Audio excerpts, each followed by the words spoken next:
Ahí está. Bueno, les decía, preparé un repaso de las 3 primeras prácticas, por lo menos las cuestiones que tenemos que saber y que seguro vamos a tener que demostrar que sabemos. ¿Está bien? Primera cuestión. Sobre bases de un subespacio, conjuntos linealmente independientes, conjunto de generadores. Si nosotros sabemos que la dimensión de un espacio vectorial es n, ¿se acuerdan que eso quería decir? No puse acá la definición, ¿no? Pero significa que hay un conjunto de vectores que genera el espacio vectorial y a su vez es linealmente independiente. Y la cantidad de vectores que tiene ese conjunto es la dimensión del espacio vectorial. Entonces, cuando sabemos que la dimensión del espacio vectorial es n, hay una serie de consecuencias, digamos, de cosas que ya sabemos. Primera cuestión, todo conjunto que sea linealmente independiente en un espacio de dimensión n tiene que tener a lo sumo n elementos, o sea, n o menos elementos. Entonces, si B1, B2, BK es LI, eso pasa si K es menor o igual que n. ¿Tá? De la misma manera, si W1, W2, Wm genera B, entonces la cantidad de vectores que tiene ese conjunto tiene que ser mayor o igual que n, que es su dimensión. ¿Está bien? Y si vos sabés que la dimensión de B es n, entonces un conjunto de n elementos que es LI es una base, no necesito probar que cumple con la otra condición. Y lo mismo si tengo n elementos que generen el espacio vectorial. Si sé que la dimensión de B es n y tengo n elementos que generan el espacio vectorial, entonces esos elementos son linealmente independientes. No necesito ir a demostrar que se cumple esto. Otra cuestión, si vos tenés un subespacio que está incluido en B, con seguridad la dimensión de S va a ser menor o igual que N, ¿ok? Eso de tarea para el hogar quedó colgado, pegado del lugar donde lo copié, ¿sí? No, no es tarea para el hogar, esto ya lo vimos. La otra cuestión es, si vos tenés que un subespacio está incluido en otro y tienen la misma dimensión, entonces con eso probaste la igualdad, o sea que los subespacios son iguales. ¿Está bien? Bueno, esto igual, un conjunto de vectores es LI si sus coordenadas con respecto a cualquier base lo son. Eso lo repetimos después cuando vemos las propiedades de coordenadas. Otra cuestión, con respecto a los subespacios fundamentales de una matriz. Recordá que col de A es un subespacio que está generado por las columnas de A. ¿Está bien? No es las columnas de A o algo por el estilo. Es el subespacio generado por las columnas de A. Fil de A es el subespacio generado por las filas de A. El nulo de A, ya lo sabés, son los elementos tales que A por X es igual a 0 y el nulo de A traspuesta, los elementos tales que A traspuesta por X es igual a 0. ¿Qué podemos decir?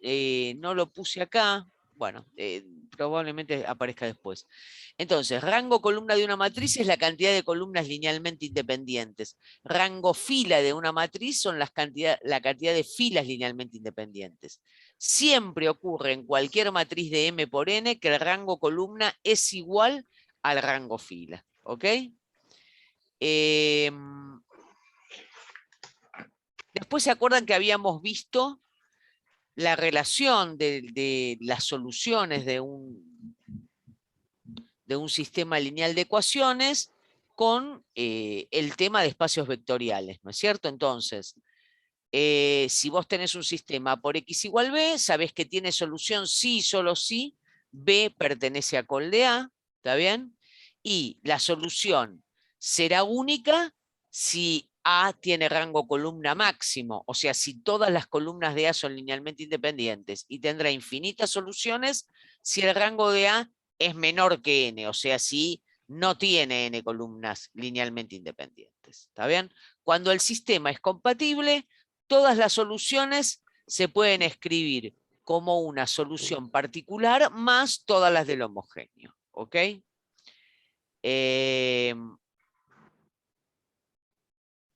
Iba a decir algo más. Recordá entonces, acá no lo puse, por ahí lo podemos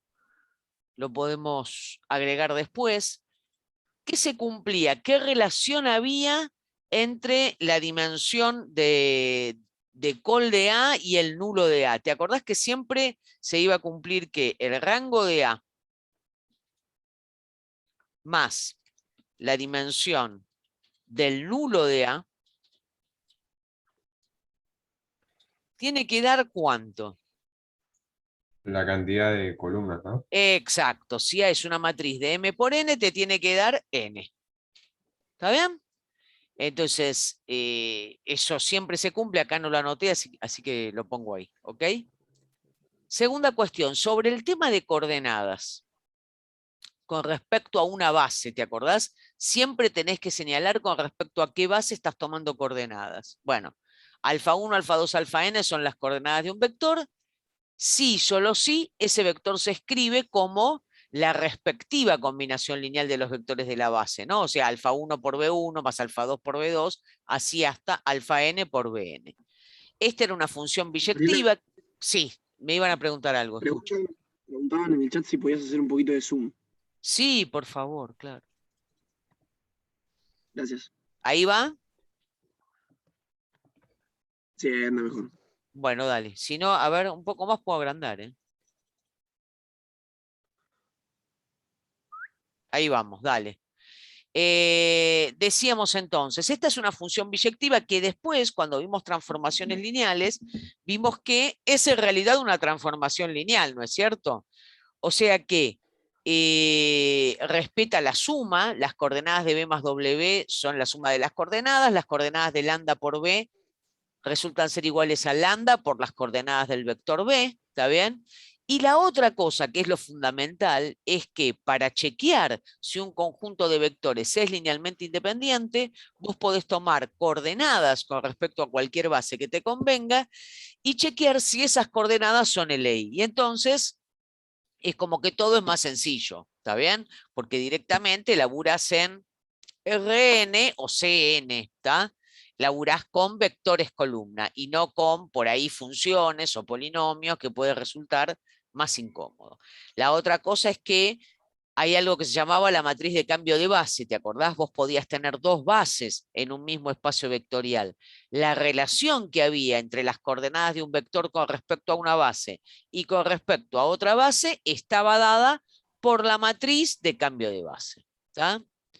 Entonces, directamente se define matriz de cambio de base como la matriz de B en B', M de B en B', que se construye como. La vas construyendo poniendo como primer columna las coordenadas del primer vector de la base B con respecto a B', segunda columna las coordenadas del segundo vector de B con respecto a B', así hasta el último. ¿Ok? Y se cumple justamente que si a esta matriz que construiste de esta manera la multiplicás a derecha por las coordenadas de un vector B con respecto a la base B, obtenés de un solo saque, haciendo la multiplicación, las coordenadas de B con respecto a B'. ¿Ok? Para eso sirve la matriz de cambio de base. Entonces, siempre es inversible, porque como dijimos antes, a vectores LI, coordenadas LI, por lo tanto el rango de esta matriz es N, porque los vectores de la base B son linealmente independientes, por lo tanto sus coordenadas con respecto a B' lo eran. Entonces, tiene rango n, el determinante es distinto de 0, como quieras decirlo, por lo tanto es inversible. Y no solamente eso, sino que su inversa, la inversa de la matriz de cambio de base de B en B', no es otra cosa que la matriz de cambio de base de B' en B. ¿Te acordás? Que siempre en general solía suceder que había una matriz de cambio de base que era más fácil de conseguir que la otra, entonces uno primero escribía rápidamente esa matriz de cambio de base y después le calculaba la inversa para tener el otro cambio de base si es que lo necesitaba. ¿Ok con esto? Sí, sí. Bien, otra cosita más que no puse acá, pero que después podemos ver. En algún ejercicio de la práctica, a ver, si me dejan Bueno, en algún ejercicio de la práctica, ¿se acuerdan? Se ve que en el espacio vectorial de los polinomios, uno puede laburar con lo que se llama las bases formadas por los polinomios de Lagrange. Que se acuerdan que los polinomios de Lagrange son esos polinomios que valen 1 en un determinado punto y 0 en otros n-1 puntos. ¿De acuerdo? ¿Se acuerdan de los polinomios de Lagrange? Sí. Bien. Yo Entonces, sí, pero ¿podrías explicarlo? A mí me cuesta saber cuándo una base de polinomios es de Lagrange y cuándo no. dale, veamos, te muestro la práctica y en todo caso después vemos otro cuando terminamos con esto. ¿Querés? Ahora te muestro la práctica, para.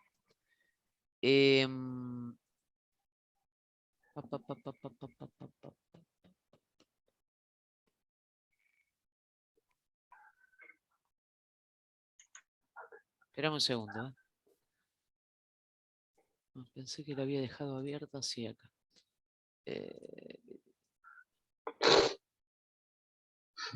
Ahí vamos. Espera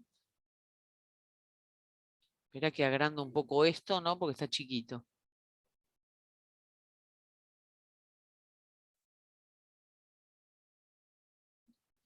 Fíjate, perdóname, no sé cómo te llamas porque no vi que me había preguntado, pero fíjate que en el aula yo puse alguna explicación, por ahí no sirvió, ¿no? Pero por ahí te sirve, por si no la viste, te digo, de justamente este tema, del ejercicio 27. ¿Tá?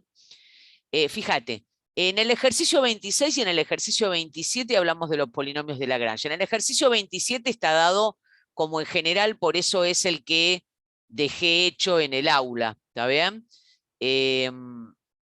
Ahora, mira el ejercicio 26 como ejemplo. Después, si es necesario, hacemos otro. ¿Estás viendo la que me preguntó esto? ¿Cómo te llamas?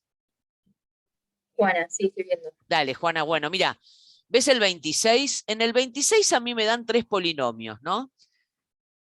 ¿Lo ves, no? Sí, sí. Bueno, P1, P2 y P3. Fíjate, P sub 1 tiene como raíces a 1 y a 2. P sub 2 tiene como raíces a 0 y a 2. P sub 3 tiene como raíces a 0 y a 1. ¿Qué quiero decir? Quiero decir que acá, entonces, estoy hablando de polinomios que siempre están jugando con 3 números, ¿no? Para decirlo de alguna manera. 0, 1 y 2. ¿En eso estamos de acuerdo? Sí. ¿Y es importante que sean 0, 1 y 2 o podrían ser 5, No, 6 y no, 7? podrían ser 7, 9 y 405, ¿está bien? No importa. 3 números cualesquiera, ¿está bien? Lo importante es que, dados 3 números, vos siempre podés construir un polinomio de grado menor o igual que 2. Lo importante es que sean 3 números distintos, ¿ok? Hola. Y 3 números distintos porque acá hay 3 polinomios. Si fueran 4 polinomios, tienen que ser 4 números distintos. No. Lo que es importante es el espacio vectorial. Estoy en R2, o sea, con polinomios de grado menor o igual que 2. Entonces, todo polinomio de grado menor o igual que 2 queda unívocamente determinado por 3 numeritos, ¿ok? Distintos. Entonces, como estoy en R2, son 3 numeritos. Si estuviera en R3, serían 4. Si estuviera en... ¿se entiende? Si estuviera en R5... Claro, sí, sí. ¿Está? Si estuviera en R4 serían 5 y así siguiendo. ¿Está? Entonces, fíjate, estos polinomios, P1, P2, P3, son 3 polinomios que cumplen lo siguiente. En el 1 y en el 2 valen 1. ¿Estás de acuerdo? Perdón, en el 1 y en el 2 valen 0. ¿Está? Y en el 0, ¿cuánto valen? Si haces la cuenta. Fíjate, P1 en 0 te queda, tenés un medio por, y en el numerador te queda menos un medio por menos 2. O sea, un medio por 2. O sea que P1 en 0 vale 1. ¿Estás de acuerdo? Sí. Bien. P2 vale 0 en 0 y en 2. Pero en el 1, que es el otro numerito que falta, ¿está bien? Me da por resultado, a ver qué me da por resultado en 1. P en 1 me queda menos 1 por menos 1, o sea 1. ¿Estamos de acuerdo? Sí. Anda anotando esto que te digo, ¿eh? O sea que P en 1 valía 0 en 1 y en 2, y en el 0 valía 1, P en 2 al revés vale 0 en el 0 y el 2, y en el 1 vale 1, y ahora fíjate, este P3 claramente, las raíces son 0 y 1, y en el 2 ¿cuánto vale? Te queda 1/2 por 2 por 1, o sea, 1. ¿Estamos de acuerdo? Entonces, Sí. P1, P2 y P3 son lo que se llaman polinomios de Lagrange y forman una base, son linealmente independientes, con seguridad, ¿está bien? ¿Qué es lo que pasa? Que cuando vos tenés una base de Lagrange, para encontrar las coordenadas de cualquier polinomio con respecto a esa base, ¿está bien? No hace falta que vos vayas a buscar el alfa, beta, gamma para cada uno. Las coordenadas de cualquier polinomio con respecto a esa base, si la base se ordena como P1, P2, P3, acá va a ser calcular cuánto vale el polinomio al que le estás buscando las coordenadas en el punto 0, en el punto 1 y en el punto 2. Esto es algo, ¿está bien?, que te ayuda a no perderte en cuentas, en hacerlo más rápido, ¿está bien? Esto que está acá, dicho de esta manera en el ítem B, está dicho en el ejercicio 27 en general, ¿está bien?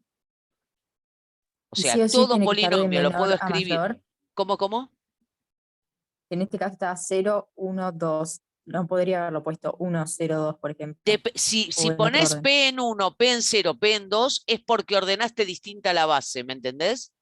Porque fíjate, la primera coordenada, P en 0, tiene que ver con el primer polinomio, P sub 1. Y justamente este polinomio P sub 1, en el 0 vale 1, ¿me entendés? Hola. Ah, sí. Entonces, según dónde valga 1 el polinomio de Lagrange que pones, es como tenés que calcular la coordenada respectiva, ¿se entiende? Si yo lo hubiera puesto P3, P2, P1, entonces hubiera hecho P en 2, P en 1, P en 0. ¿Está bien? Lo hubiera ordenado distinto acá. O sea, tenés que poner en el orden en el que ese no es raíz. No sé cómo explicarlo. Como Tal cual, cuando. tal cual. Lo Ok. evaluás en el numerito donde no se anula el polinomio que está en la base, donde vale 1 además, ¿está bien? Porque acordate que tiene que valer 1 en ese numerito, ¿está? Y en los Entonces, otros dos se Ah, anula. ok. entonces el P0 no es que evalúa solo a uno de los polinomios, en realidad evalúa a todos, pero hay dos que siempre van a quedar anulados. Claro, tal cual, ¿está? Ok, yo Ojo que pensaba este que tenía que ver. polinomio P es un polinomio genérico al que le estamos calculando las coordenadas con respecto a la base, ¿eh? ¿Está? Se los aclaro porque así de esa manera no tienen que hacer tantas cuentas si les llegan a dar una base de polinomios de Lagrange. Porque si no, bueno, tenés que hacer la cuenta, pero por ahí a veces son muchas cuentas, según cuántos polinomios estén en juego, ¿no? ¿Ok?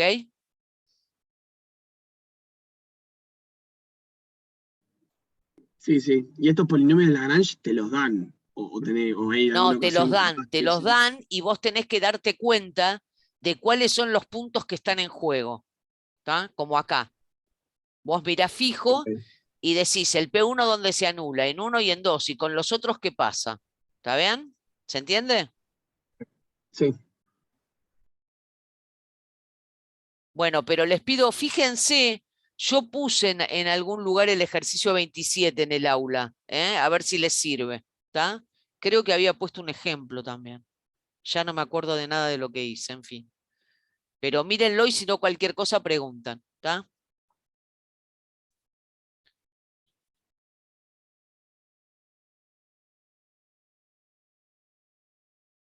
Bueno, Buenísimo, muchas gracias. No, voy a seguir compartiendo eso entonces. Para. Acá, a ver, compartir. Vamos. Bueno, entonces decíamos, habíamos hablado de la matriz de cambio de base, entonces nos sumergimos en la práctica 2. Sobre la práctica 2. Bueno, ¿de qué versaba la práctica 2? Estuvimos jugando toda la práctica 2 justamente con transformaciones lineales. Entonces, primero acordate la definición de transformación lineal. Es una función entre dos espacios vectoriales que trabajan con el mismo conjunto de escalares que respeta la suma y respeta el producto por escalar, decíamos, ¿sí?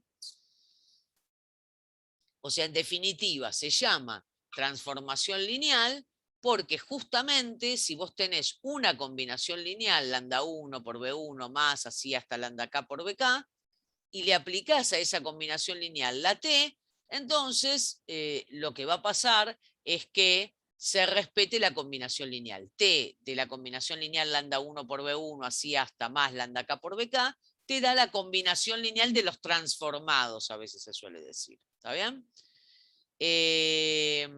Bueno, después recordábamos, ¿no? T va de B en W, B es el dominio, W es el codominio. Definíamos la imagen de la transformación lineal. Si yo podía distinguir, ¿se acuerdan? Un subconjunto en el dominio, y entonces decía que la imagen de ese por T era el resultado de aplicarle la transformación lineal T a todos los elementos del conjunto S. ¿Está bien? Eso se notaba, recuerden, como T de S, ¿está bien? Pero se lee como la imagen de S por T. ¿Está bien? Es el conjunto, acá dicho simbólicamente, el conjunto de todos los Ws, tales que W es igual a T de X con X que pertenece a S. Claramente eso es un subespacio de W. Y así como definimos la imagen de S por T, definimos la preimagen de un conjunto U por T. ¿Está bien? Que se notaba con esta notación, T menos 1 de U. Y recordad que esto no significaba la transformación lineal inversa. Es una manera de indicarte un conjunto. Cuando como argumento de T a la menos 1 tenés un conjunto, te están hablando de la preimagen, no de aplicar la transformación lineal inversa. Bueno, la preimagen de U son los X que cuando vos le aplicás la T, bueno, caen en U. ¿Está bien? De la misma manera se llamaba núcleo. Bueno, acá dice de F y es de T en realidad, después lo voy a arreglar, discúlpenme. ¿Está?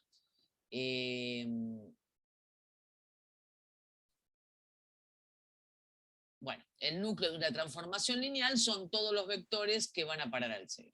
¿Ok? Y después venían las observaciones sobre las transformaciones lineales, ¿no? Si es una transformación lineal, el cero siempre va a parar al cero. Si vos tenés un conjunto de generadores de un espacio vectorial y aplicás la transformación lineal a cada uno de estos generadores, B1, B2, Bn, vas a tener los generadores de la imagen de esa transformación lineal. O sea que cuando uno laburaba con transformación lineal, calcular cosas como la imagen de la transformación lineal era algo muy sencillo, ¿está bien? No había que hacer ninguna cuenta extraña. Tomabas una base o un conjunto de generadores del dominio, le aplicabas la T, tenés a los que generan la imagen, ¿de acuerdo? La otra cuestión es que si ese es un subespacio, la imagen de ese por T te da un subespacio de W, y si U llega a ser un subespacio de W, la preimagen te da un subespacio de B. ¿Está bien? O sea, las transformaciones lineales mandan subespacios a subespacios. ¿Está bien? No hacen nada demasiado raro, ¿de acuerdo? No son demasiado creativas, pero tienen esta ventaja, esta comodidad, esta belleza, que es que respetan las combinaciones lineales. ¿Está? La otra cuestión que es fundamental y que usaste mucho en toda la práctica es que toda transformación lineal queda unívocamente determinada sobre una base. ¿Qué quiere decir? Si yo sé a dónde van a parar los vectores de una base del dominio, entonces sé a dónde va a parar cualquier vector del espacio vectorial. Y por lo tanto, se dice, ¿no?, que T está definida sobre una determinada base, o F está definida sobre una determinada base, como acá. Si yo sé a dónde va a parar F en B1, F en B2, F en Bn, sé a dónde va a parar cualquier elemento. Y recordá entonces que a vos te pueden dar la F definida sobre una base y después preguntarte, calculame el núcleo, calculame la imagen, y vos podés hacerlo porque lo practicaste, podés responder estas cosas sin necesidad de encontrar la fórmula de la F. ¿Tá? No hace falta encontrar la fórmula. Si querés la podés encontrar, pero a veces pasar por encontrar la fórmula es gastar mucho tiempo en hacer cuentas. ¿Está bien? Después está el teorema que relaciona las dimensiones del núcleo y de la imagen, o sea que a veces se suele decir el teorema de las dimensiones de los espacios fundamentales de una transformación lineal, la dimensión del nulo más la dimensión de la imagen de la transformación lineal, siempre me dan la dimensión del dominio.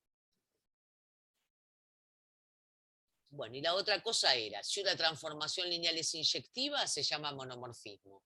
Si es surjectiva, se llama epimorfismo. Si es biyectiva, se llama isomorfismo. ¿Está bien? Bueno, acá te puse el recordatorio de que es inyectiva, subyectiva, biyectiva, pero eso ya lo sabés a esta altura del partido. Entonces, hay un par de observaciones que eran muy buenas porque, otra vez, disfrutábamos del hecho de estar tratando con transformaciones lineales. Como te decía antes, hay cosas que calcularlas cuando tengo una transformación lineal es muy sencillo. Por ejemplo, saber si una transformación lineal es inyectiva, o si es suryectiva, o si es biyectiva, es mucho más sencillo, ¿no es cierto?, que averiguarlo cuando vos tenías una función cualquiera, como las funciones con las que laburabas en análisis 1. ¿Te acordás que tenías que hacer muchas cuentas para ver si la función era inyectiva? Ponías f de x1 igual a f de x2 y voy haciendo cuentas de un lado y del otro de la igualdad para ver si esto implica que x1 es igual a x2. ¿Está bien? Bueno, cuando tenés una transformación lineal, para ver que es inyectiva, basta con ver si el núcleo es cero. Si el núcleo es cero, es inyectiva, y si no, no lo es. ¿Está bien? Por eso T es monomorfismo, sí, solo sí. El núcleo de T está formado solamente por el cero. Es epimorfismo si la imagen de T es igual a W. Y será,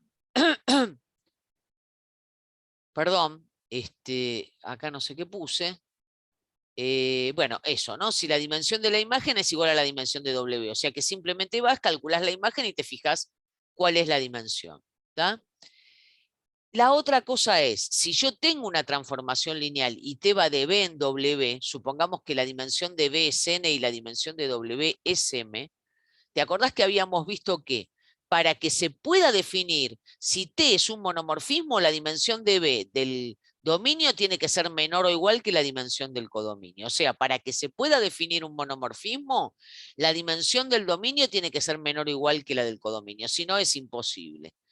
Con un epimorfismo al revés, la dimensión de W menor o igual que la dimensión de B, y si T es un isomorfismo, la dimensión de B y W tienen que ser iguales, ¿está bien? Si no, no puedo definir un isomorfismo, ¿está? Frutillo, banana, no. Por favor, silénciense, les pido.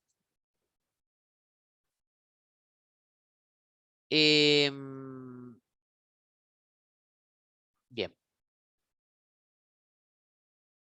La otra cosa es, si vos tenés un isomorfismo, si vos tenés una transformación lineal biyectiva, vos sabés de cuando eras más chico, más chica, más chique, que entonces si una función es biyectiva, tiene una función inversa. Bueno, cuando estamos laburando con transformaciones lineales, es muy sencillo encontrar la transformación lineal inversa. ¿Está bien? Se demuestra que la inversa de una transformación lineal es otra transformación lineal, la función inversa de una transformación lineal es también una transformación lineal, y buscarla es muy fácil por esto de que una transformación lineal queda definida sobre una base.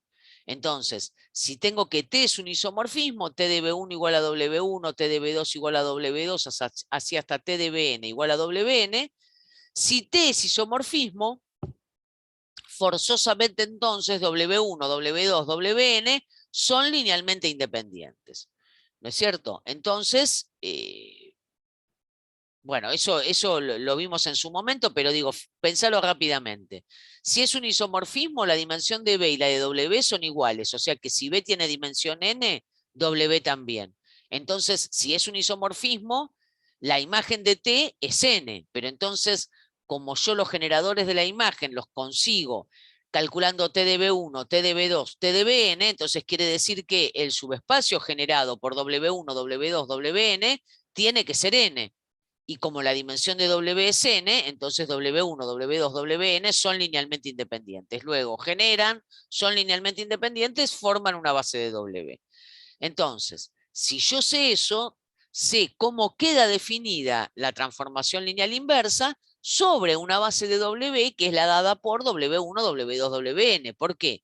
Porque la transformación lineal inversa tiene que hacer el viaje de vuelta. Entonces, si T de B1 daba W1, T a la menos 1 de W1 tiene que ir a parar a B1. Si T de B2 daba W2, entonces T a la menos 1 de W2 tiene que dar B2. Y así siguiendo. ¿Está bien?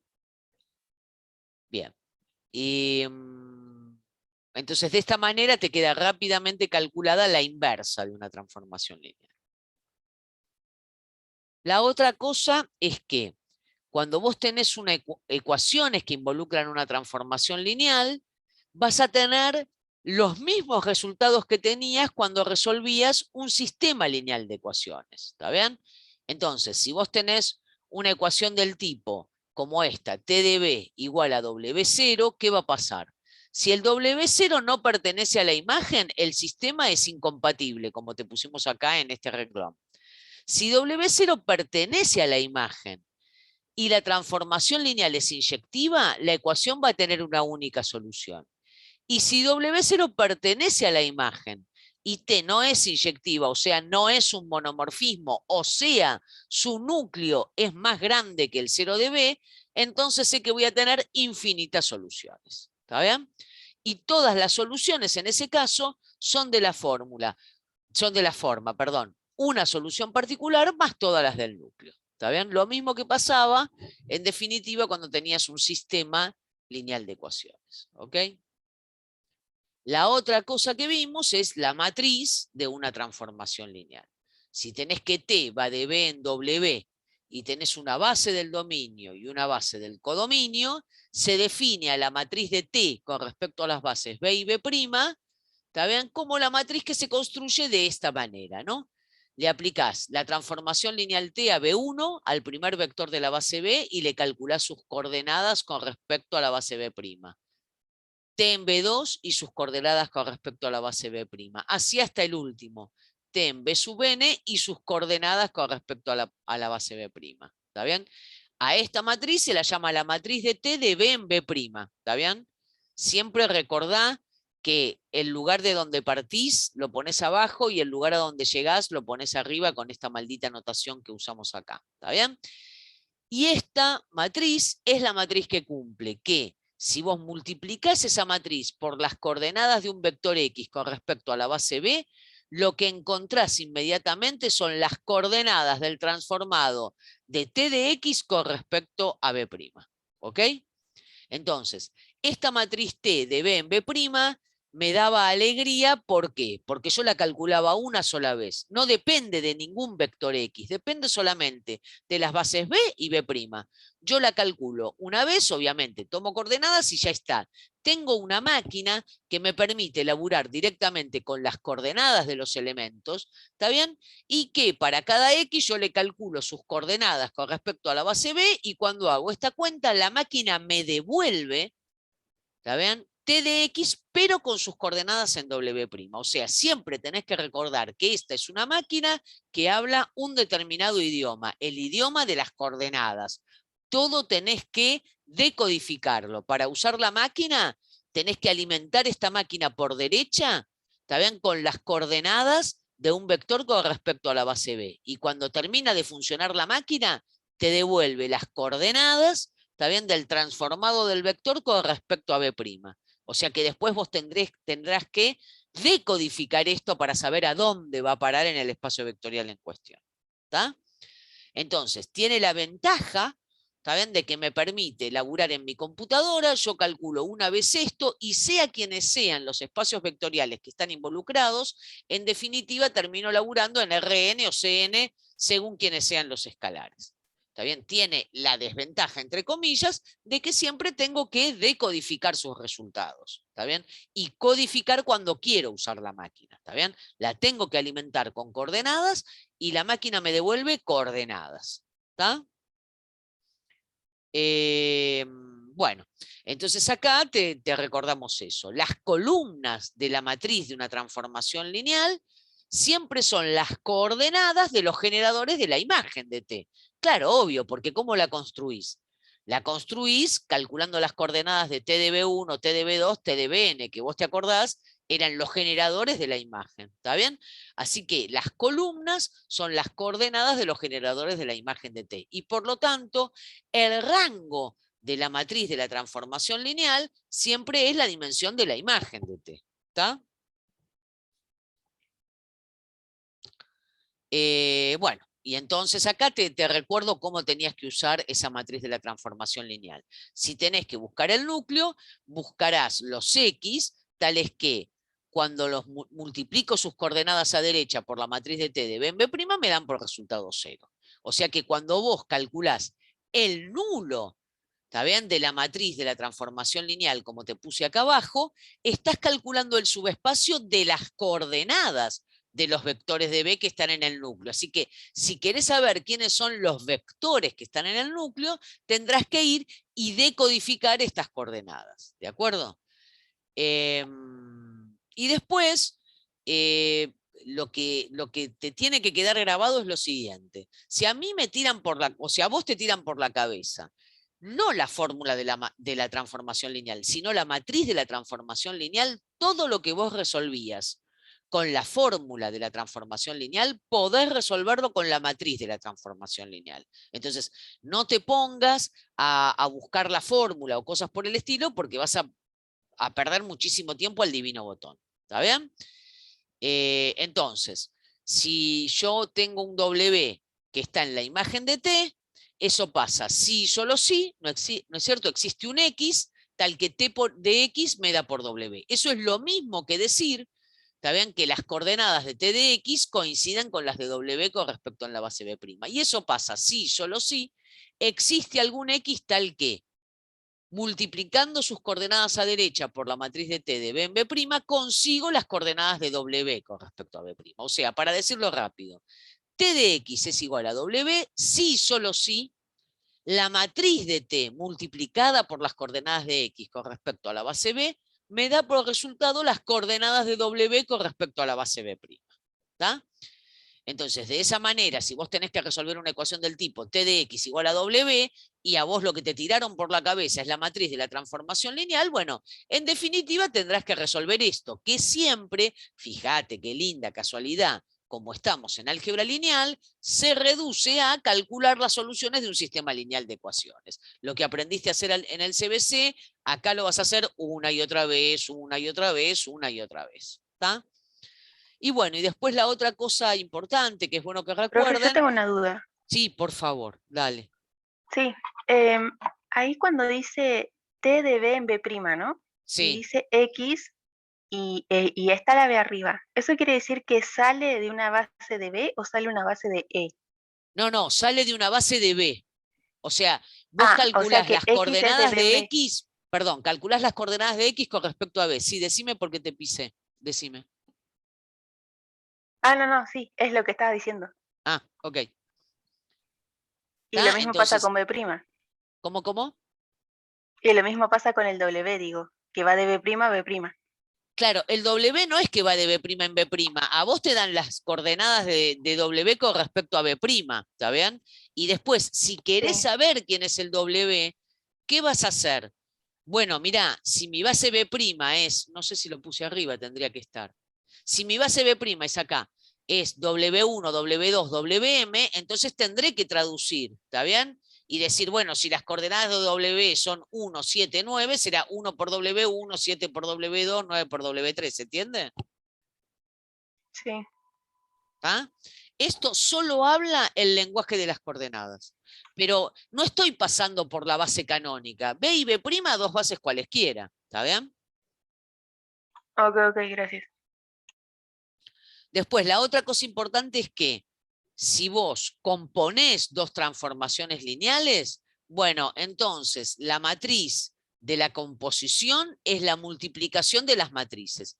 Lo único que sí tenés que mirar, y mucho, es que coincidan las bases. O sea, si yo tengo la matriz de G o T, está bien, GOT, si querés, de B en B', esto es lo mismo que la matriz de G por la matriz de T. ¿Con respecto a qué bases? Bueno, salgo de B con T, llego a B', entonces con G tengo que salir de B', ¿está bien? Esas bases tienen que coincidir, ¿está? A donde llega la T es de donde sale la G y llega a B'', ¿está bien? Con lo único que tenés que tener cuidado es con, digamos, laburar con las bases correctas, digamos, ¿está?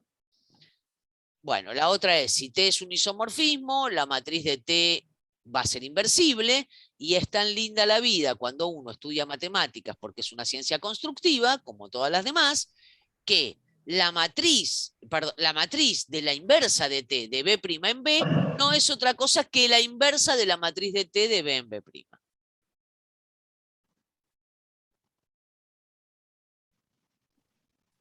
¿Alguna pregunta con esto?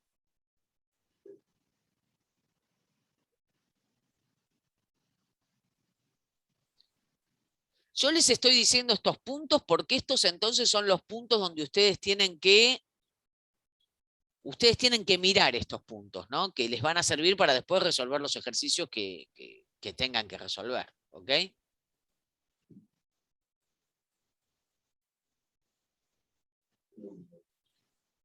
¿Seguimos con la práctica 3?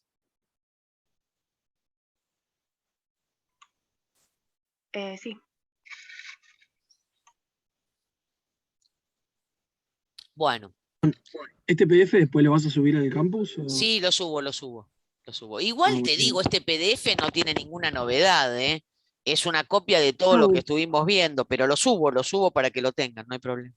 Como sí, pero está resumen. bueno tenerlo a mano para ver si estoy haciendo ejercicios y necesito sacarme Dale. algo rápido, está bueno. Bueno, entonces, la práctica 3. ¿Qué vimos en la práctica 3?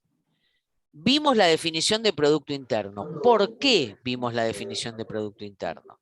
Porque dijimos que definiendo una función que cumplía con las propiedades de producto interno, yo podía copiar, ¿está bien?, la estructura geométrica de R2, de R3, tal cual la conocía desde mi más tierna infancia, en espacios vectoriales donde definir la medida de un vector, definir ortogonalidad, no era, ¿no es cierto?, tan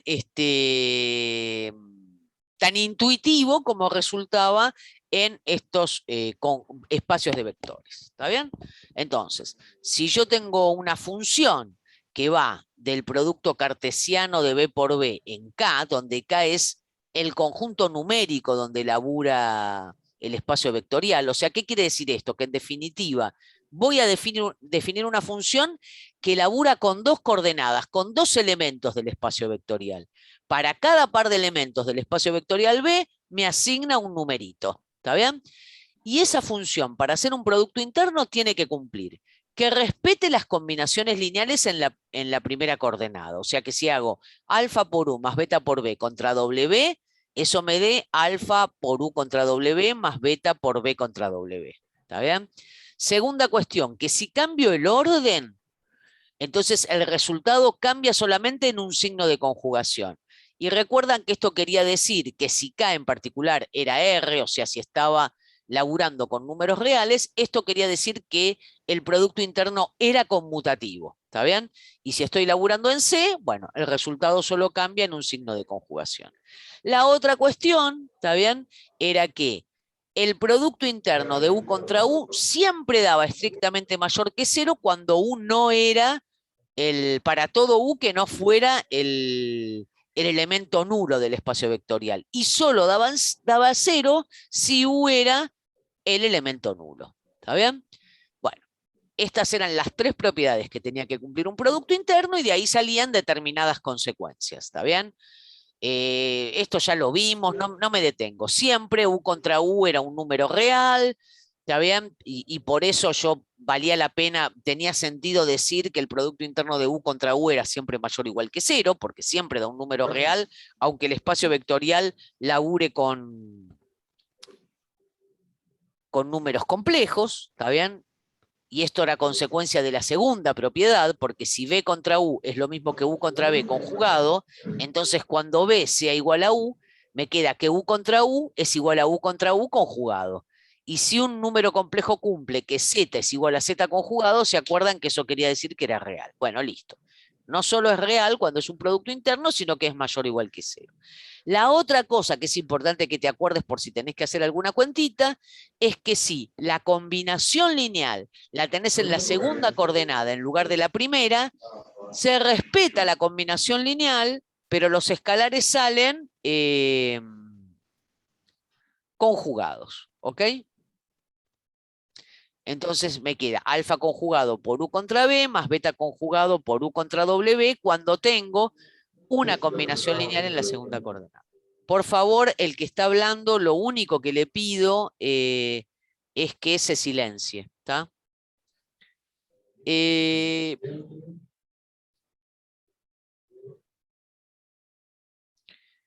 Bueno, otra cuestión. El 0, producto interno con cualquier vector me da por resultado 0, ¿está bien? Que era algo que te podías imaginar. Bueno, entonces, gracias a tener un producto interno definíamos la norma. La norma era siempre la raíz cuadrada de u contra u. De u producto interno contra u. Lo digo directamente u contra u, ¿ok? O sea que de acá, la norma al cuadrado es el producto interno de u contra u, ¿de acuerdo? Esto cumplía que siempre me daba mayor o igual que 0, que la norma de lambda por u es el módulo de lambda por la norma de u, y que la norma de u solo vale 0 cuando el vector es el vector nulo, ¿está bien? Bueno, gracias entonces a definir una norma, puedo definir la distancia entre vectores. Recordad que la distancia de u a b es siempre la norma de u menos b o de b menos u, da lo mismo. Y dos vectores son ortogonales cuando su producto interno da por resultado 0. ¿Está bien? Recordá entonces que eso en esta práctica ya lo tenés prácticamente desde los primeros ejercicios, que todo producto interno puede escribirse de esta manera. ¿Está bien? Si yo tengo una base en un producto interno, inclusive no importa si es un producto en R2, R3 o que sea en el espacio vectorial de las funciones o de los polinomios, tomando coordenadas con respecto a esa base, todos los productos internos pueden escribirse con la misma fórmula si se quiere. U contra B son las coordenadas de la segunda, del elemento que está en la segunda coordenada del producto interno, conjugadas y traspuestas por la matriz G sub B por las coordenadas de U con respecto a B. Esto siempre es lo mismo que si, digamos, transpones esto que tenés acá, ¿no? Lo que vimos es que para que esta fórmula tiene sentido y así se puede escribir cualquier producto interno, siempre y cuando la matriz G sub B sea una matriz hermítica y definida positiva. ¿Ok? Entonces, todo producto interno en cualquier espacio vectorial de dimensión finita puede ser descrito de esta manera. Pueden darse otras fórmulas también, ¿tá? Pero siempre puedo encontrar la matriz del producto interno y escribir la fórmula del producto interno con relación a esa matriz. Y por lo tanto, laburar como uno labura en Rn o en Cn, porque laburo con las coordenadas. Y siempre que laburo con coordenadas, me libero de la naturaleza de los bichos que están en ese espacio vectorial y puedo laburar como laburo en R2, R3, R4, o C2, C3, C4, según sean los escalares con los que labure. ¿Está bien? Entonces, esto siempre define un producto interno donde G sub B es una matriz hermítica y definida positiva. ¿Está bien? Hermítica, acá te repito la definición, significa que es igual a su conjugada y traspuesta, y definida positiva quiere decir que si vos tomas un X y haces X traspuesta por G sub B por X, siempre te da mayor que 0 cuando el X no sea el vector nulo. ¿Ok?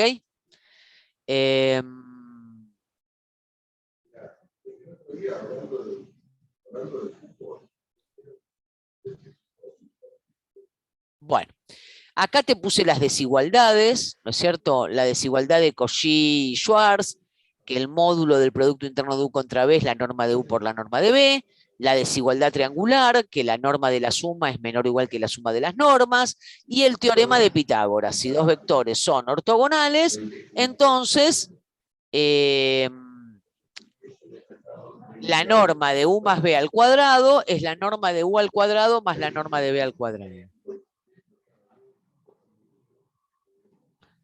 Bueno, como consecuencia de esa desigualdad, cuando estoy en un espacio vectorial real, podíamos definir ángulo, ¿se acuerdan? Bueno, acá hay alguien que tiene el micrófono abierto y ya me pudrió realmente, por favor.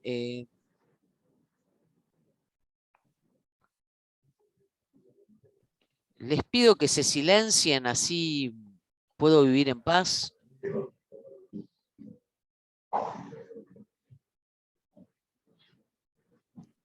Me perdí y ya no sé cómo silenciarlos a todos. Esperen que busque.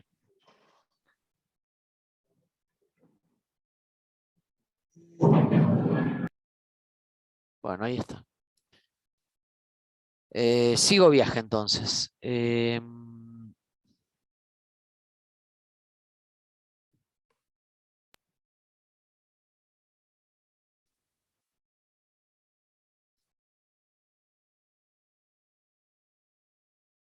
Bueno, estaba en esto. En función de la desigualdad de Cauchy-Schwarz, uno podía definir ángulo entre vectores, ¿ok? Entonces, se definía que el coseno del ángulo entre dos vectores era igual a esta cuentita que tenemos acá. ¿Tá? O sea, el coseno del ángulo entre dos vectores era el producto interno de u contra b sobre la norma de u por la norma de b, cuando los vectores obviamente no eran el vector nulo. ¿Tá? Y siempre recordá que ese ángulo es un ángulo que está entre 0 y pi. Creo que te quería decir algo más con respecto a esto y me distraje, no sé qué era. Bueno. Recordá que por lo que vimos de la desigualdad de Schwarz, ¿no es cierto? Claramente, si los vectores son linealmente dependientes, este producto interno, cuando son linealmente dependientes, es igual a la norma de u por la norma de b o es igual a menos la norma de u por la norma de b. Por lo tanto, el coseno de un ángulo solo vale 0 o pi cuando los vectores son linealmente dependientes, lo cual, digamos, es coherente con lo que nosotros conocemos de los vectores, ¿no es cierto? En R2 o R3. Los dos vectores forman ángulo 0 cuando están sobre la misma recta con la misma dirección y forman un ángulo pi cuando están sobre la misma recta pero con dirección contraria. Bueno. Perdón, Sí. ¿eso con cualquier producto interno que se defina? Sí, con cualquier producto interno que se defina, si u y b son linealmente dependientes, el producto interno de u contra b te da o igual a la norma de u por la norma de b o igual a menos la norma de u por la norma de b. ¿Está? Hola. Perfecto. Porque acordate, lo podés demostrar vos, si u y b son LD, entonces b se escribe como k por u. Entonces vas a ver que acá, ¿no es cierto? Te va a quedar que esto es o 1 o menos 1. Reemplazalo y vas a ver qué te da. Si no, después lo hacemos. No hay problema. Dale, después intento. Muchas Dale. gracias. Bueno, y después empezábamos con todo lo que tenía que ver con ortogonalidad. Esta era una primera parte donde antes de ver el método de Gram-Schmidt, ¿no es cierto? Te habíamos dicho, mira, si yo te doy u y b, dos vectores cualesquiera, siempre podés escribir a uno de ellos, por ejemplo, u, como el múltiplo del vector b más otro vector w que es ortogonal a b. A eso era lo que se llamaba descomposición ortogonal. Y de esta manera encontrábamos quién era el numerito C que me servía para hacer eso. ¿Está? Esto no sé, no hace falta que lo recuerden de memoria, porque si recuerdan la fórmula de la proyección, después esto lo vuelven a ver, ¿de acuerdo? Entonces, todo vector puede descomponerse ortogonalmente como el múltiplo de un vector más la suma con otro que es ortogonal. Bueno, y después definíamos cuándo un conjunto es ortogonal. Es ortogonal si todo par de vectores da por resultado 0 cuando le calculo su producto interno. ¿Está bien? Una cuestión, todo conjunto con un solo elemento se considera ortogonal. Eso es por definición. ¿Está? Para que no tengamos dudas después cuando tenemos un subespacio que está generado por un único vector. Y después, se dice que un conjunto es ortonormal si, además de ser ortogonal, todos sus vectores tienen norma 1. ¿Ok? En ese caso se dice que es ortonormal. ¿Tá? Recuerden que si el conjunto es ortogonal a secas, podría contener al elemento nulo. ¿Está bien? Porque el vector nulo es ortogonal a todos los otros vectores del mundo en el que vive. ¿Está bien? Del espacio vectorial B. ¿Está bien? Ahora, cuando me dicen que el conjunto es ortonormal, me aseguran que son ortogonales y además ninguno es el nulo. Por lo tanto, estoy segura de que son linealmente independientes. Porque se acuerdan que demostramos que, esto es muy importante, si un conjunto es ortogonal y no contiene al vector nulo, entonces es linealmente independiente. ¿Está? Otra cosa. Una base es ortogonal entonces si es una base del espacio vectorial y es un conjunto ortogonal. Y será ortonormal, que normalmente se dice BON, ¿está bien? Comúnmente cuando uno ya tiene confianza con este tema, si solo si es una base del espacio vectorial y además es un conjunto ortonormal. ¿Ok? Bueno, después vimos esto, que era hacer la cuentita cuando tenía una base ortonormal, ¿está bien? Que la norma de U no es otra cosa que la suma del módulo de los productos internos de U con cada uno de los vectores de la base ortonormal. ¿Está bien? Ojo que esto solo vale cuando la base sea ortonormal. Y después, el tema super top es el tema de proyección ortogonal. ¿Está bien? Porque yo te diría que es el tema por el cual estamos viendo producto interno. ¿Por qué? Porque cuando se define proyección ortogonal, uno encuentra, ¿está bien?, un vector que está en un subespacio, ¿está bien?, que además cumple que B menos B' pertenece a ese ortogonal. Y vimos que ese vector me daba la distancia mínima, o sea que la distancia de B a esa proyección es menor o igual que la de B a cualquier otro punto de S, ¿está bien? Esta es la razón por la cual nosotros estudiamos proyección ortogonal. Más aún, cuando ustedes avancen en la vida, si llegan a ver esto para espacios vectoriales de dimensión infinita, muchas veces se define la proyección ortogonal sobre un subespacio de dimensión infinita, se puede definir de esta manera y se prueba que es equivalente definirlo de esta otra. O sea, la proyección ortogonal de un vector sobre un subespacio es aquel vector que me da la distancia mínima. Se dice que realiza la distancia mínima. ¿Está bien? Es el vector de S que cumple que la distancia de B a B' es menor o igual que la distancia de B a cualquier otro vector del conjunto. ¿Está bien? Bueno, se demuestra, como ya te dije, que si existe esta proyección, cuando haces B menos la proyección de B sobre S, lo que obtenés es la proyección de B sobre S ortogonal, que todo vector se puede escribir como la proyección de B sobre S más la proyección de B sobre S ortogonal, que S está en suma directa con S ortogonal y me da por resultado todo el espacio vectorial, y si el espacio vectorial es de dimensión finita, el complemento ortogonal del complemento ortogonal es igual a S. ¿Ok?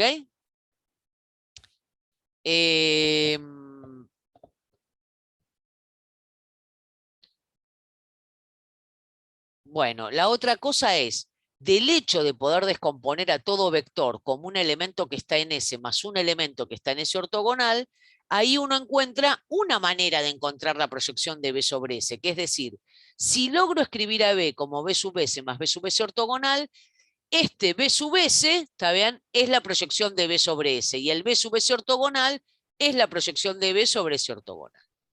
Si proyecto ortogonalmente, la proyección de B sobre S es igual a B solo cuando B pertenece a S. Y la proyección de B sobre S me da por resultado 0 solo cuando B está en el complemento ortogonal de S.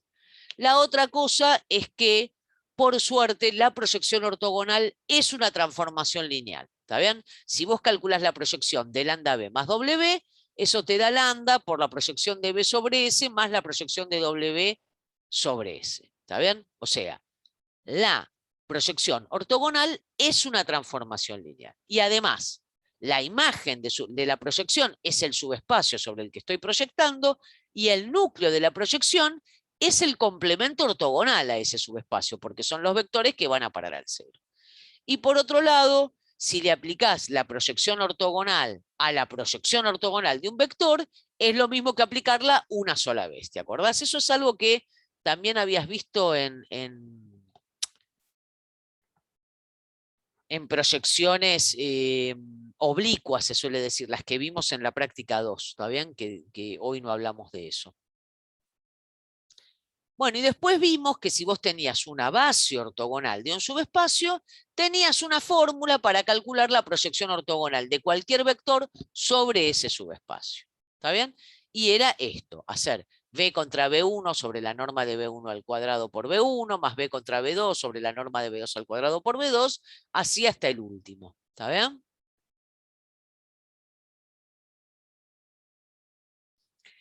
Y, perdón, ¿está bien? Con esta fórmula, entonces, solucionabas el problema de calcular la proyección.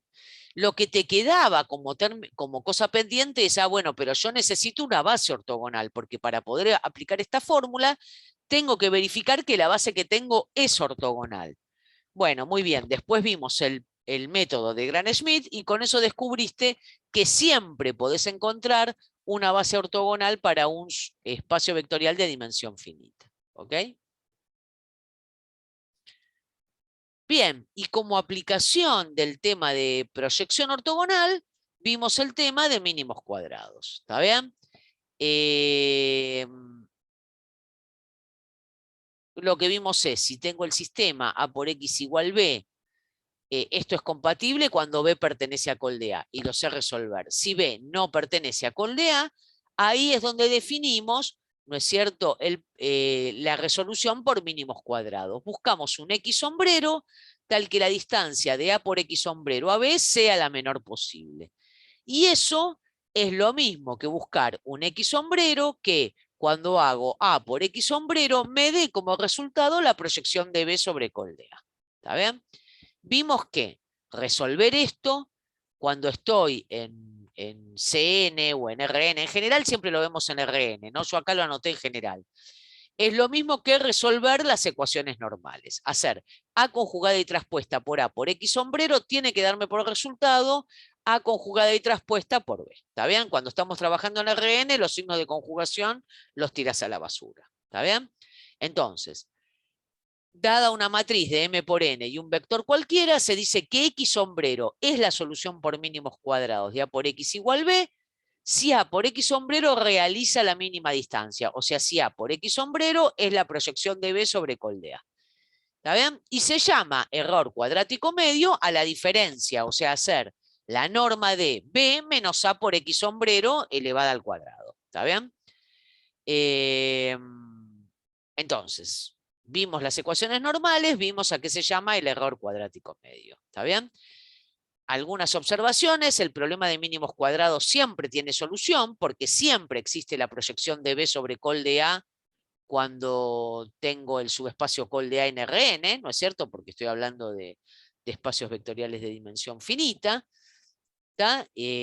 Otra cosa para que se relaciona con la resolución de las ecuaciones normales.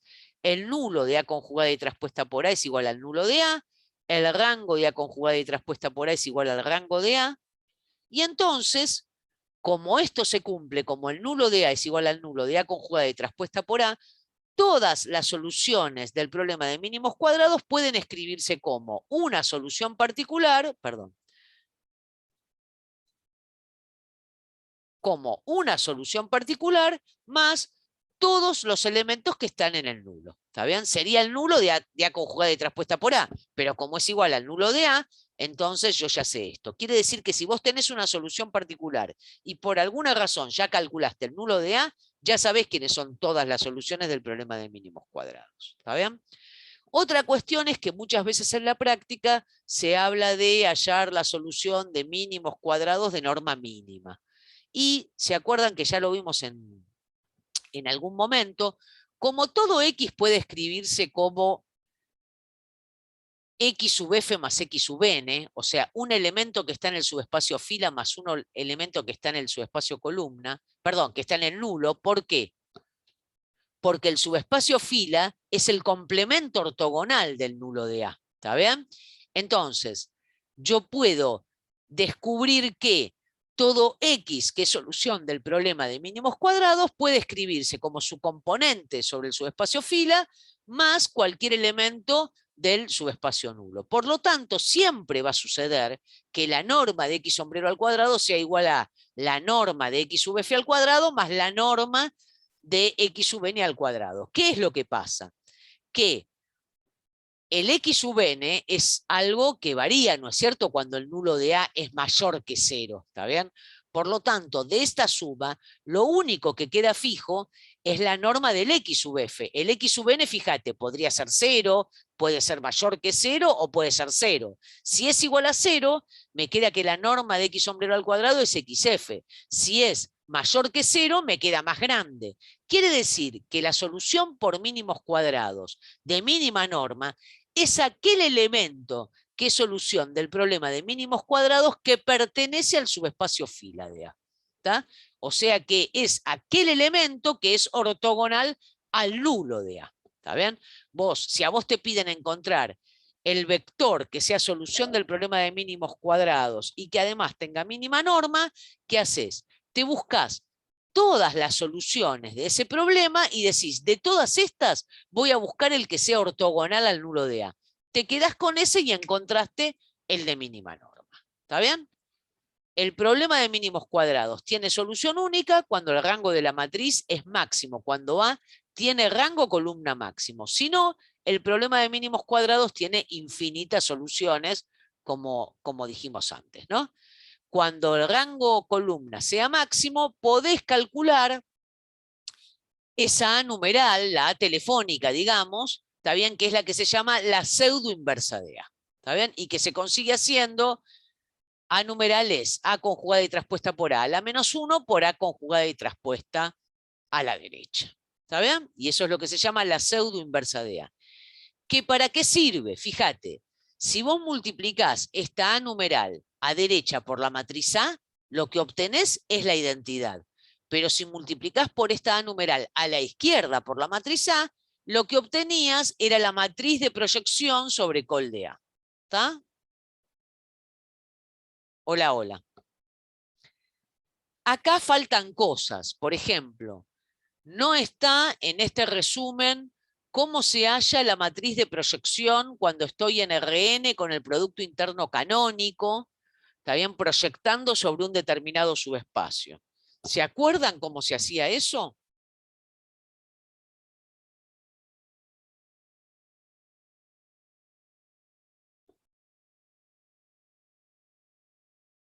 ¿Lo podemos repasar, por favor? Dale.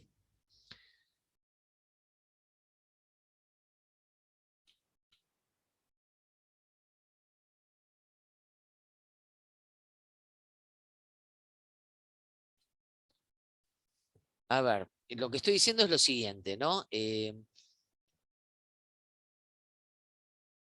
Si tengo S, un subespacio en Rn. Podría ser en Cn también, pero lo pongo en Rn porque es lo que más usamos. Si es en Cn, sabés que tenés que completar las cosas con el signo de conjugación donde corresponde. Si S está incluido en Rn, dijimos, si vos tenés una base de S que esté formada por B1, VK, una base ortonormal, perdón, sí, ortonormal.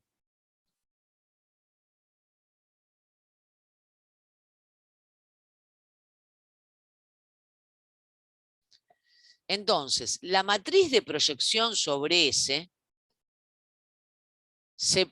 perdón, voy a borrar esto, que se me fue el dedito. La matriz de proyección sobre S se puede calcular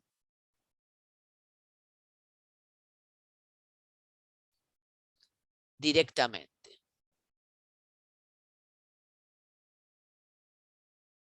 De la siguiente manera. Formo la matriz Q, que tiene como columnas a esa bon. B1, taca, taca, B2, segunda columna, así hasta B sub K, última columna. ¿Está bien? Formo Q. Esto es un formo Q. Y entonces, esta matriz de proyección P sub S va a ser Q por Q. Bueno, si lo pongo directamente, Q conjugada y traspuesta. Si estuviera en CN, en lugar de RN, conjugo. Así que te lo pongo en general.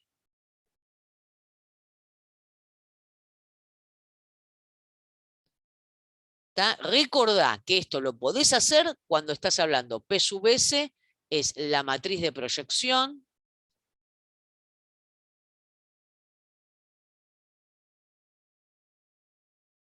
sobre S en CN con el producto interno canónico, ¿está bien? Es para lo único que sirve, solo en ese caso sirve. Si no estoy en CN o estoy en CN pero no con el producto interno canónico, no puedo aplicar esta formulita, ¿ok? Y algo más les pregunto, ¿qué cumplía esta matriz de proyección, alumnos y alumnas de mi patria?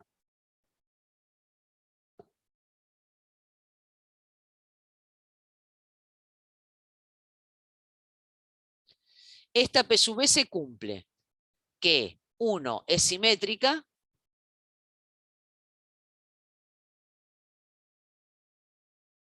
y 2, P sub S por P sub S es igual a P sub S. O sea, cuando vos aplicás 2 veces la proyección ortogonal, es como aplicarla una. ¿De acuerdo? Que es simétrica, se reduce en poner P sub S igual a, bueno, simétrica si estoy en RN, ¿no? Si estoy en CN, voy a decir que es hermítica. Te lo voy a escribir en general para CN.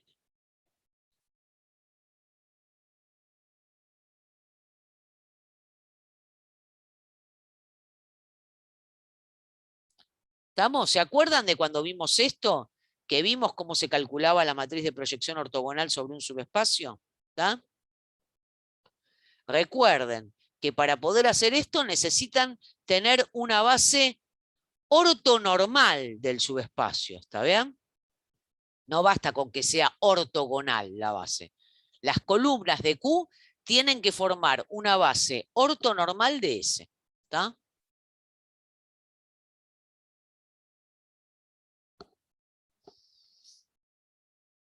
Perdón, igual podría hacerlo con una base ortogonal dividiendo por el módulo de cada vector, ¿o no? Bueno, pero entonces estás construyendo una base ortonormal, ¿ok? Hola, cuando haces eso. Claro, sí, está bien.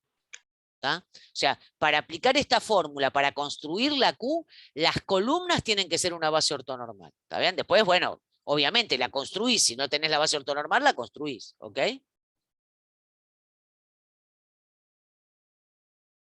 Sí, sí, perfecto. Bueno. Bueno, ¿alguna pregunta en particular? ¿Hay algo que quieran preguntar o cosas por el estilo?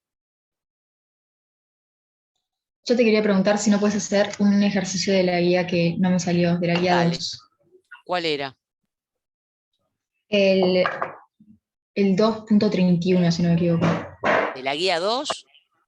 Sí. A ver.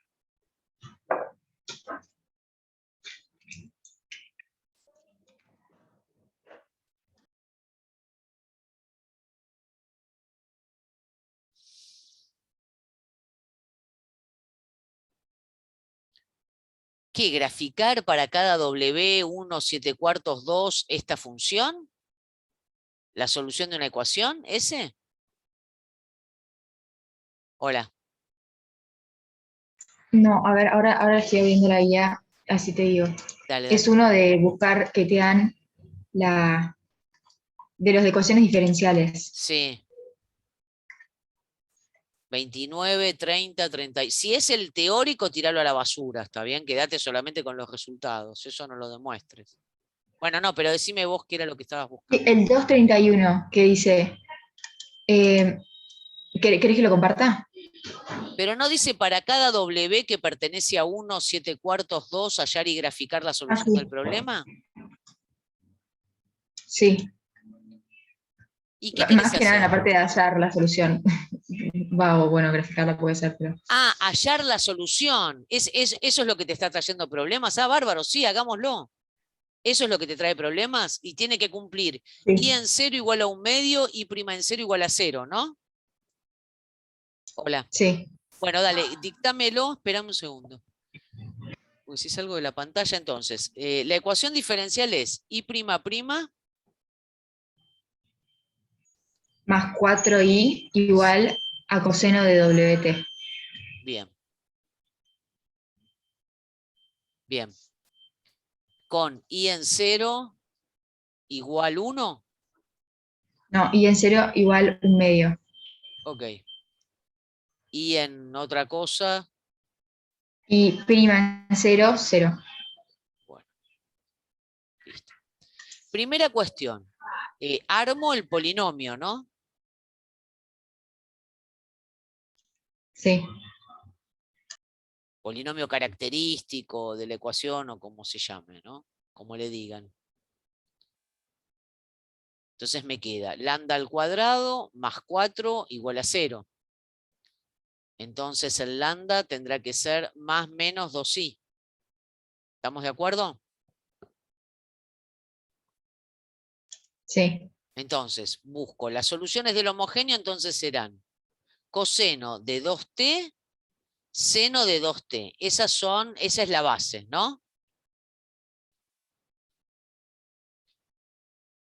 Sí. Bien, ahora. Vamos por. Ahora, estas serían todas las soluciones del homogéneo. Ahora busco la solución particular.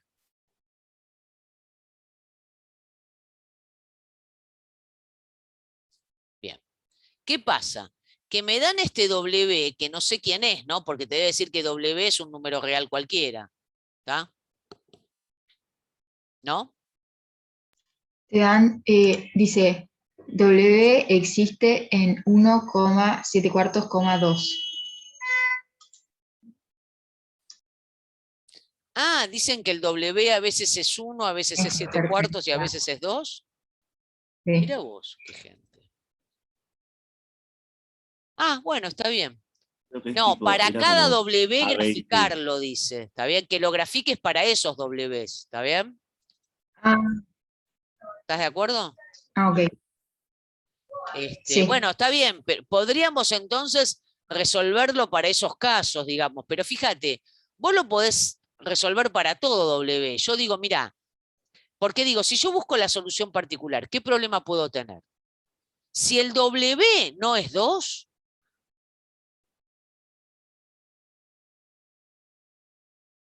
¿no? Porque las raíces del homogéneo son, digamos, las soluciones del homogéneo son coseno de 2t, seno de 2t. Si W es distinto de 2, entonces yo propongo como solución particular, ¿qué propondrías?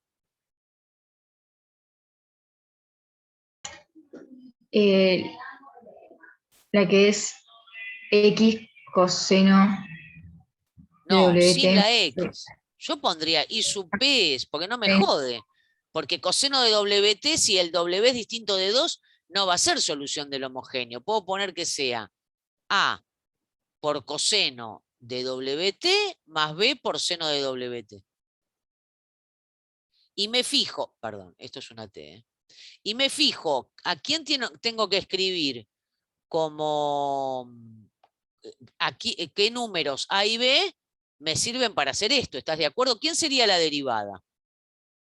La derivada me da menos AW por el seno de WT más BW por el coseno de WT. ¿Estás de acuerdo? Sí. Porque, a ver, te aclaro algo. Discúlpame, ¿cuál es tu nombre? Juana. Para poder hablar como seres humanos. Hola. Ah, Juana. Bueno, Juana, escúchame.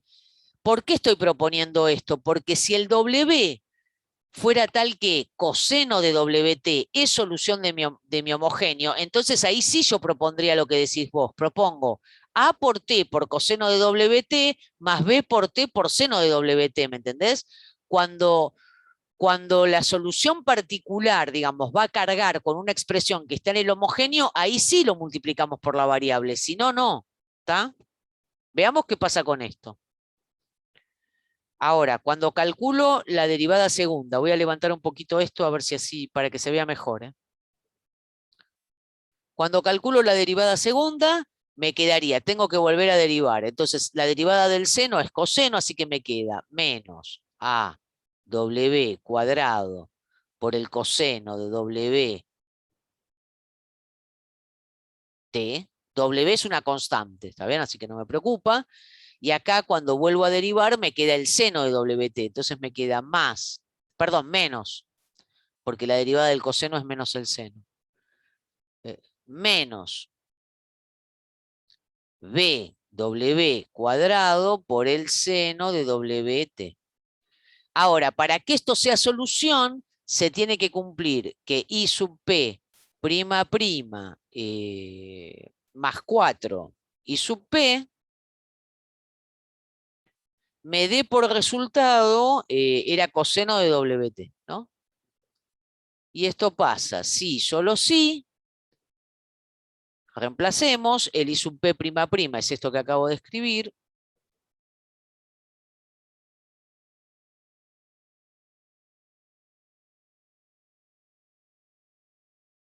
Esto es el I sub p prima prima. Y ahora escribo más 4 veces I sub p, que es 4a coseno de wt más 4b seno de wt.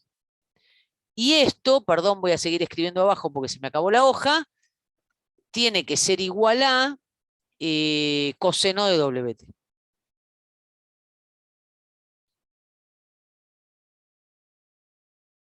Entonces, ¿qué voy a hacer? Como vos y yo somos personas super piolas, vamos a juntar todo lo que multiplica a coseno de wt y todo lo que multiplica a seno de wt. Entonces me queda menos a w cuadrado por, bueno, más 4a,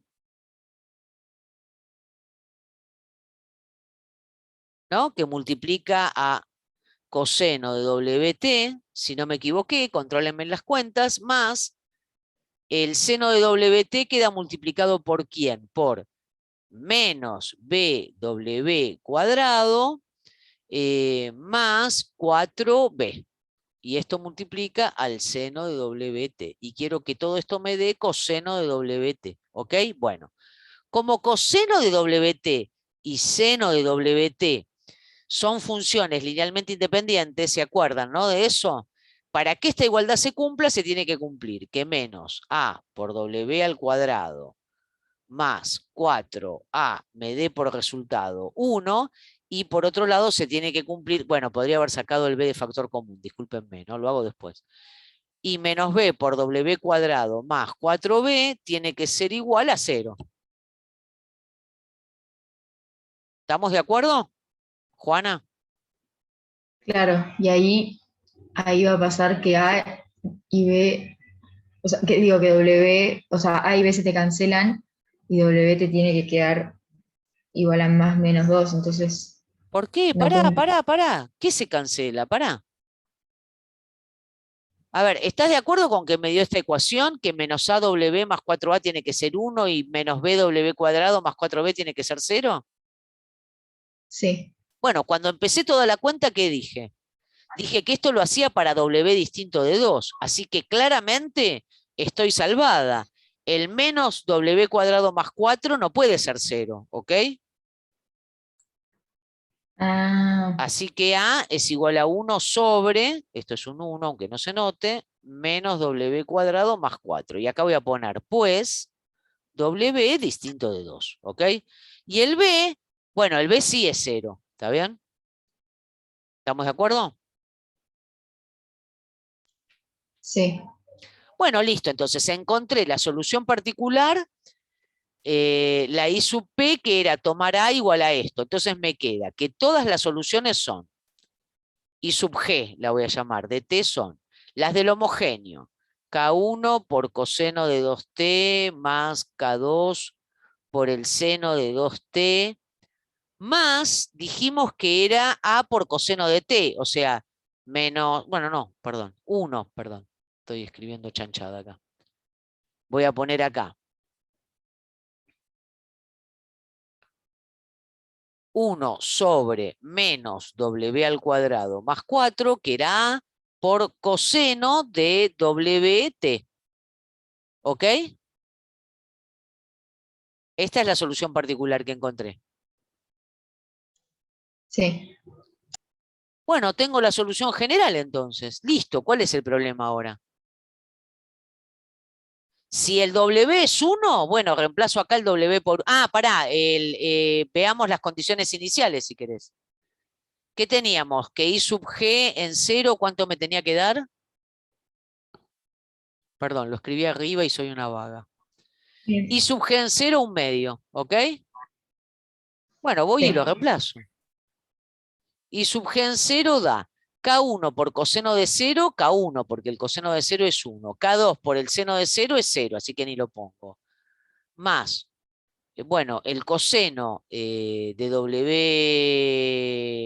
Bueno, si T es 0, me queda coseno de 0 que es 1, perdón.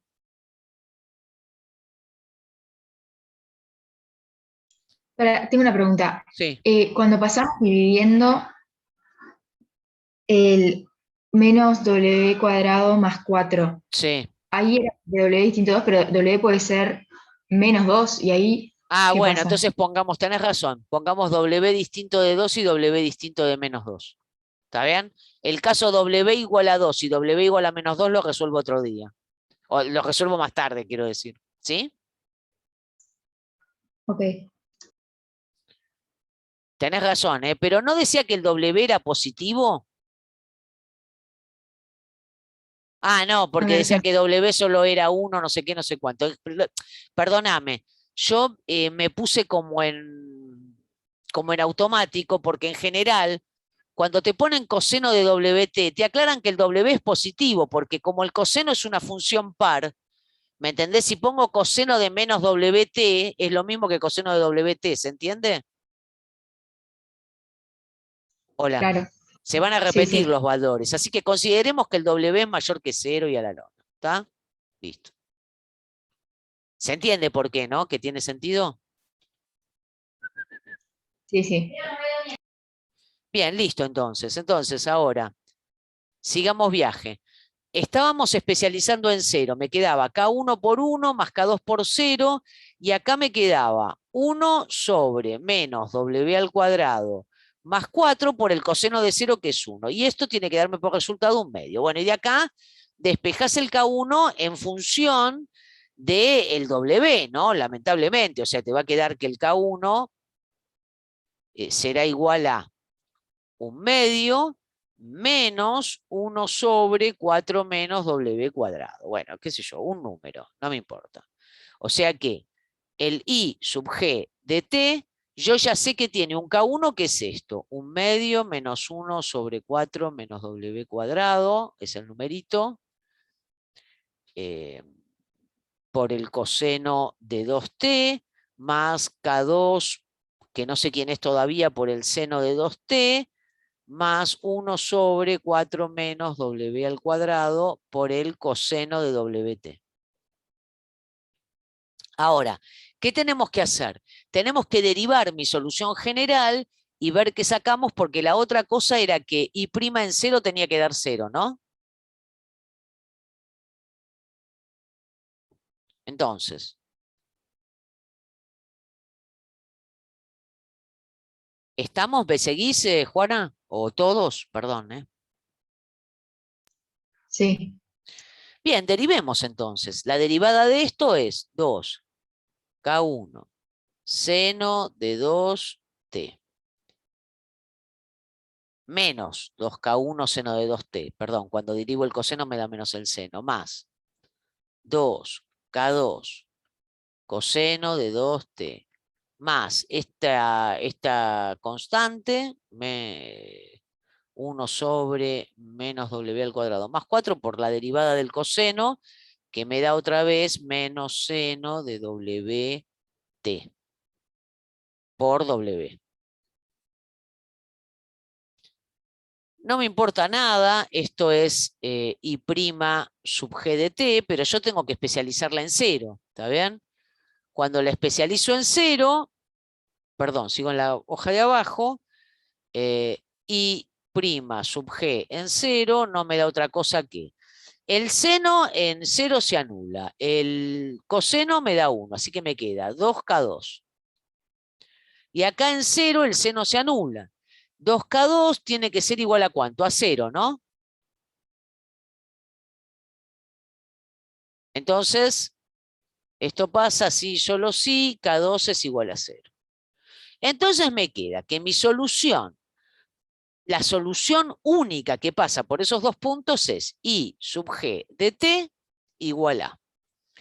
El K1 que era esta porquería o no porquería, ¿no? Fíjate, lo puedes escribir así, podés, bueno, lo dejo escrito así. Porque si saco, bueno, saco el denominador común, perdón. 2 por 4 menos W al cuadrado. Si saco denominador común me queda 4 menos W al cuadrado menos 2. O sea, 2 menos W al cuadrado. No sé por qué, pero lo escribí así. K1 por el coseno de 2t. K2 es 0, más la solución particular que es 1 sobre 4 menos W cuadrado por el coseno de WT. ¿Estamos con esto, Juana? Sí. Bueno, hallé la única solución, que es solución de la ecuación y que pasa por esos dos puntos. O sea que vos acá tenés resuelta la solución para un montón de Ws, para todos los W mayores que 0 que son distintos de 2. Si a vos te dicen que W es 1, lo reemplazás. ¿Ok? Hola. Sí. ¿Pero estás de acuerdo conmigo o me decís que sí porque... No, o sea, estoy de acuerdo, no entiendo entonces, o sea, lo que nos falta es ver si W es igual a 2, entonces ahí sí hay que usar la que tiene Claro, cuando X. te dice que W es igual a 2, si W es igual a 2, tengo que buscar otra solución particular, ¿no es cierto? Porque era la solución particular lo que no me servía. Las soluciones del homogéneo son las mismas, ¿estás de acuerdo? Hola. Sí. ¿Cómo vas a proponer la solución particular? Y, como decíamos antes, cuando lo que tengo del otro lado es solución del homogéneo, si es solución una vez, o sea, si es una raíz simple del polinomio, para decirlo más rápidamente, del polinomio característico, multiplico por una potencia de t, en este caso porque yo elegí que la variable fuera t. Entonces, propongo una solución particular que sea a por t por el coseno de, dijimos 2, así que le voy a poner directamente el 2, ¿de acuerdo? En lugar de W. Coseno de 2t más b por t por el seno de 2t. Y ahora haces todas las benditas cuentas con esto. ¿Estamos? Y cuando tenga que poner el resultado, o sea, la I general para todos los casos, las escribo como para tal caso y para tal caso. Pará. Si lo vas a poner para todos los casos, pones esto para W distinto de 2. ¿Está bien? Claro. Son todas La estas. otra para Y si W es igual a 2 es esto. ¿Está? De todas maneras, creo, a ver, déjame ver, en la práctica en realidad, también te dice que lo calcules para 2. Está bien. Entonces tiene sentido. ¿Ok? Sí, perfecto. Muchas gracias. De nada.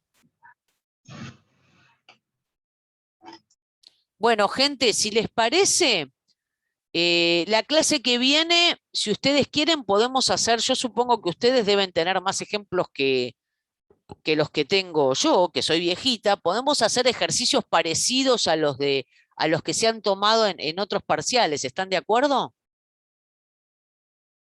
Hola. Sí, dale.